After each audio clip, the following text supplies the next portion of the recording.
এই দাঁড়ান দাঁড়ান দাঁড়ান, এটা আলিফ না? ও এখানে কি করতেছে তা এরকম লেবারদের সাথে বসে?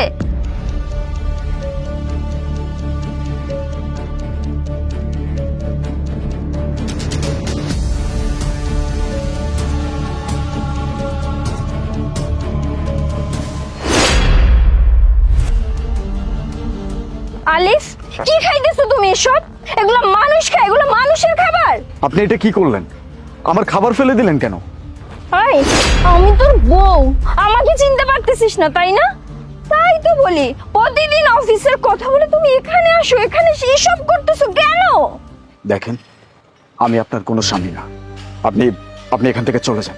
ও আচ্ছা তাই না, তুমি আমাকে চিনো না? হ্যাঁ, এই যে এই যে এই কাপড়গুলো, এগুলো তো তোমার, এগুলো তো আমি তোমাকে নিজের হাতে কিনে দিছিলাম। এখন বলো, এই কাপড়গুলো চিনতেও আমি ভুল করতেছি? দেখো, আমি এসব নিয়ে এখন কোনো কথা বলতে চাচ্ছি না। তুমি এখান থেকে চলে যাও, বাসায় যাও, তারপরে বাসায় যাওয়ার পরে তোমার সাথে কথা বলবো। যাও। তার মানে তুমি প্রতিদিন এখানে সেই সব কাজ করো আর আমি কিচ্ছু জানি না? ইমো, আমি অফিসে যাচ্ছি। দাঁড়াও, আমি তোমার জন্য কফি নিয়ে আসছি, কফিটা খেয়ে যাও। থ্যাংক ইউ সো মাচ, আমার আদরের লক্ষ্মী বউটা। আজকে আর খাবো, লেট হয়ে যাচ্ছে। আচ্ছা শোনো, তোমাকে একটা কথা বলতে চাইছিলাম। আমি আজকে একটু শপিং এ যাব, তোমার কাছে কিছু টাকা হবে?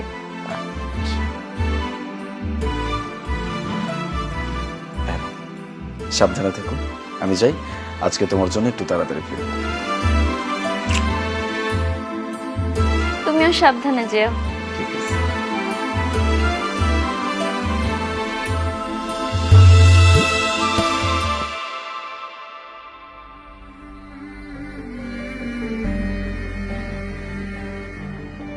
আমি যে সব কাজ করতেছি, এটা যদি একবার ইমো জানতে পারে, আমার মান সম্মান কোনো কিছুই থাকবে না। কিন্তু কি করার, যা করতেছি সব তো তার জন্যই করতেছি। দেখা যাক কি হয়। যাই, কাজে যাই।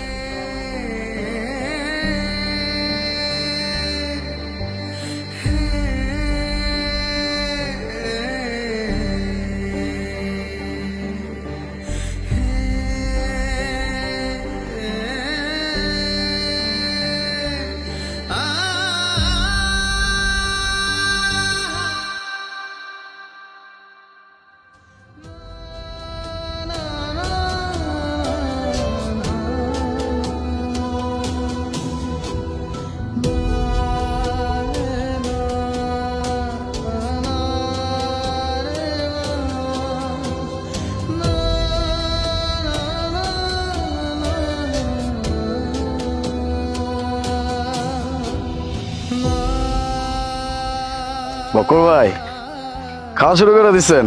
হ্যাঁ ভাই। এই আমার খাওয়ানটা কই? ভাই আপনার খাবার উপরে আছে।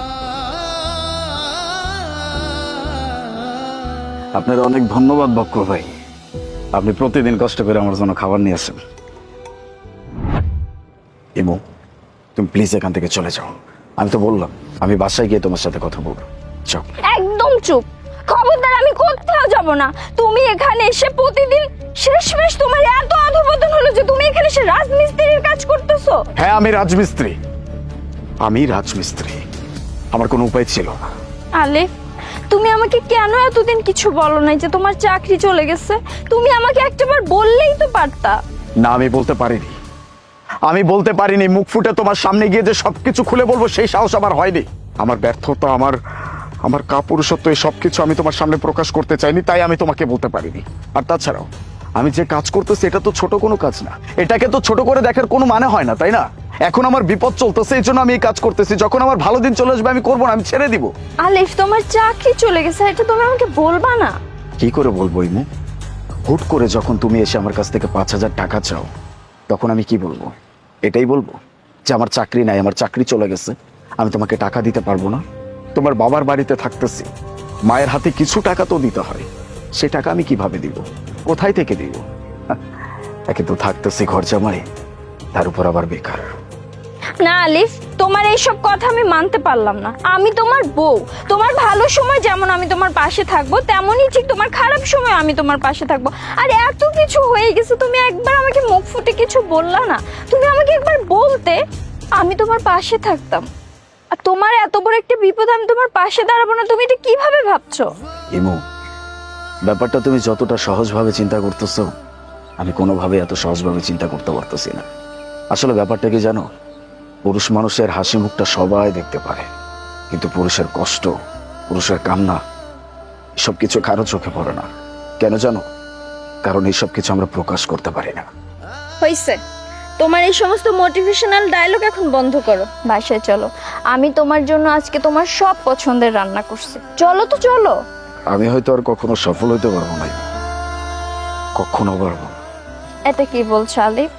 তুমি সফল হবে, তুমি একদিন অনেক বড় সফলতা অর্জন করবে, সাকসেস হবে। আমার সেই বিশ্বাস আছে তোমার উপর। এখন চলো বাসায়।